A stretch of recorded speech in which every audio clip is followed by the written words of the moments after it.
Hello everyone and welcome to another video here. As you can see, this is going to be showing off my entire video game soundtrack collection now.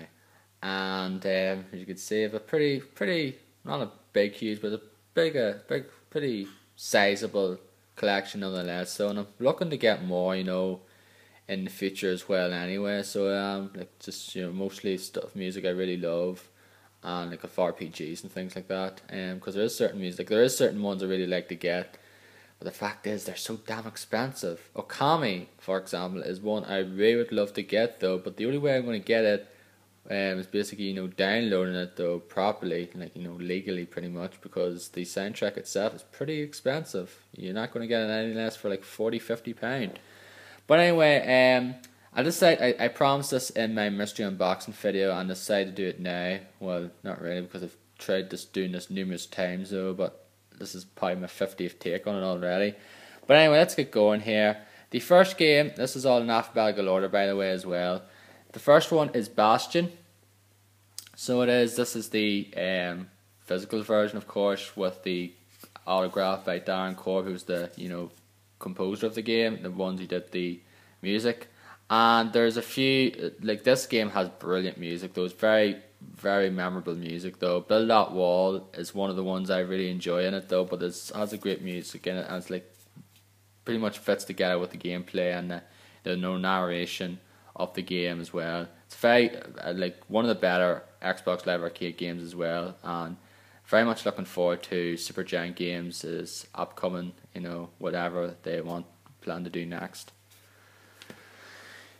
This is the official Bioshock score. This is the one that came with the special edition of Bioshock 2, as you can see there, and this is pretty cool. It's one of the pretty cool collector's items things in like a special edition, which is basically it's an LP, it's a vinyl record, and you can see it's like one side has these tracks and the other side has some tracks, and that you don't get. That's pretty much like this here, and with cassette tapes. Remember those people?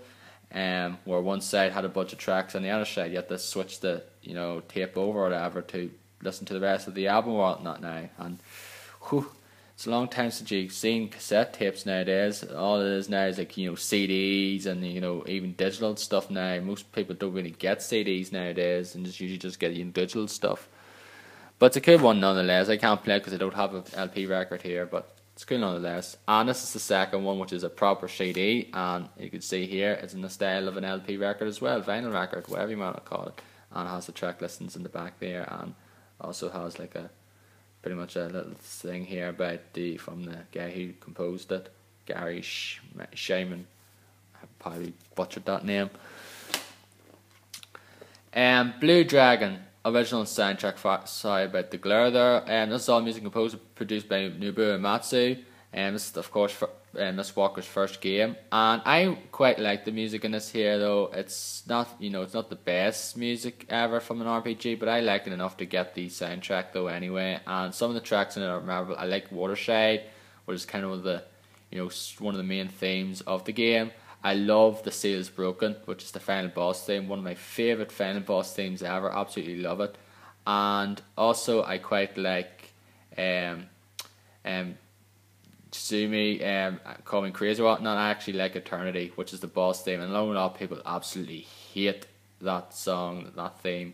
I actually like it. It's kind of silly, cheesy, whatever you want to say, but I actually like it. I dig it. Don't know why, but I do.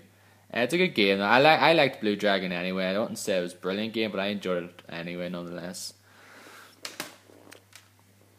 Bully. Sorry, jeez, glare. So I have the lights on here, even though it is in the morning. Original soundtrack.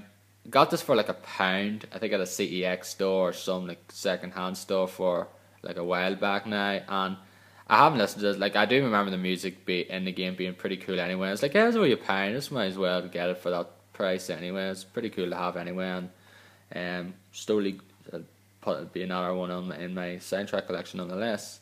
It's a good game though anyway, good soundtrack. The first of sort of many Final Fantasy soundtracks, so although it's not one in the numbered series, although you could say it's a prequel to Final Fantasy VII, which is Crisis Core, and this game has great music and is a great game throughout. One of my favourite PSP games, if actually not my favourite PSP game, Absolutely loved playing this back in 2008, and I quite liked. There's a few songs that I really do like, but the one I love is "The Price of Freedom."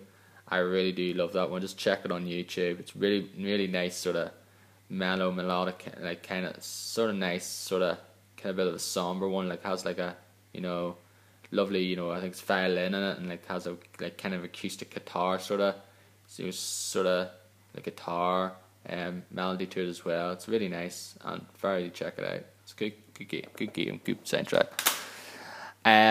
Next one is one of my favourite games of all time. In fact, it's my second favourite game of all time, and that is Chrono Trigger. And really, again, another game that has this sort of, great gameplay, just fantastic. It's a great story and has like a really kind of memorable soundtrack. There's some great, like, the boss theme's pretty cool, and Frog's theme, it's just some great things. But my favourite theme in this is the end credits theme, Too Far Away Times. It's like the outskirts of time. I think it's also known as like something. It comes under different names though, but I know it's I know it's Too Far Away Times. It's a really lovely tune. The ones played during the credits of the game, absolutely love it. It's definitely memorable indeed, and great game. And it's 3 CDs, pretty cool indeed. So I think it's pretty much the original one as well. It's awesome. Next one is Dark Souls, the art book. Yes, because the actual soundtrack is in the art book itself, which you could see here. It has the game, and then it has the, the track listings and the track lengths of each of them on this disc itself. And the thing is, we didn't get I know the North American version of Dark Souls didn't get that. All they got was the digital version of it and the behind the scenes, which was also on the other side here, which I'm not going to show you, but this is because it's basically strictly a soundtrack now. But I do remember the music in Dark Souls being pretty cool. There's not a whole lot of it now, but like whenever you fight a boss, some like cool music kicks in, just kind of makes the boss battle a bit more epic in a way, and just sort of want to try to kill this boss and try to persevere and try to get to the next area. But my thoughts on Dark Souls. Absolutely love that game. Diablo 3 is the one that came with the collector's edition, which I got as well. Did an unboxing of it there, so if you want to see that, check it out. This one doesn't really have great music though. Like I just got it anyway, but I don't really remember fondly the music in this game. It's just more the sort of ambience stuff and things like that now. But it's there anyway though. Just sort of adds a different layer to the game though. But it's not you wouldn't go back and say, oh, Diablo 3 had an amazing soundtrack, because it doesn't. But it's there. It's not like horrible in any sense though, but it's just not memorable though compared to other soundtracks though. But it's a cool packaging nonetheless. So I like the packaging of the soundtrack. But Blizzard tend to do really cool stuff with their collector's editions anyway. Skyrim, pretty much had to get us, because how much I love Skyrim though, despite the fact I haven't played it in last time I played was when Dawnguard came out, and that was like over a month ago, and played like an hour of it, and that was it, and I haven't played it since. But I put a lot of time into Skyrim when it came out and out there. As you can see, this is the 4-disc edition, of course, the four discs, and has the autograph of the composer Jeremy Soule. Because if you pre-order this by a certain date, every single copy did have every single copy of the soundtrack had Jesus Christ, I don't know why. Every single copy pre-ordered by that would have an autograph by Jeremy Soule. I don't know why. Just my mind went bloody blank there at the moment. But yeah, I like the soundtrack in this. Some of it's not so good. Some of it's a bit more ambient as well, though. But that was a good soundtrack overall. And like Dragonborn, like the main Skyrim main theme, the one you sort of heard like in the trailers and the main menu as well when you start playing the game. Absolutely brilliant. Absolutely loved. That's definitely one of my favorite video game themes of all time. And every time I listen to it, though, sometimes I just get chills. And some people have done really great covers of them. like one I came across there, one that long after the game came out, was by two talented musicians, Taylor and Lara, and their channels are Valente and Liara. I forget, it's like 8826. It's like it's a bunch of numbers, but she's an Australian and she's an American, and they did this, like, she was on the piano and Taylor was on the violin, and just absolutely did this great version of this, like, the Morrowind and Skyrim theme, because they kind of sound similar. Pretty awesome though. But I enjoyed this game because I love the Skyrim game. I'm just going to continue on here because it's still a thing. And this is going to be the start of my, you can see the next bunch of games now, all Final Fantasy games. So which ones do I have now? You already know I already have 8, and I already sort of mentioned I had 7. I already had 7 and 9 before, but what other ones do I have? But let's get going here. First one is Final Fantasy 1 and 2. It may just look like, oh, this is Final Fantasy 2, but no, it's both Final Fantasy 1 and 2, because you can see here on the side it says all songs of Final Fantasy 1 and 2. And you can see in the back here, like 1 is the range version and 2 to 21 is the original music from Final Fantasy, and then 22 to 48 has Final Fantasy 2. So it's both of them together, and I think it's the only way you got that. I don't think they ever actually had their own separate discs now, so they didn't. So it's just basically, that's all there was to it though. And you can see here, so like the track listings there, of course it's all in Japanese, because this is, Japanese copy. Final Fantasy III soundtrack, this one has the sort of kind of original sort of sleeve thing on it, so I just kept it there anyway. Again, this one actually has the Japanese on the stop, and then it has the track length, and also has the actual, English at the bottom, which is a pretty nice touch, despite the fact this is, of course, I think Japan as well, from Japan. But it's nice to know that I actually do it. But like, even when you convert it, when you put on the iTunes though, you can select the like certain database, and they come out as the English anyway, which is cool anyway. But I haven't listened to most of these anyway, but like I do remember I listened to some of the music from Final Fantasy 3 from like the DS version, which I quite like. So Final Fantasy 4, this is the one from the Final Fantasy Chronicles, so as you can see here.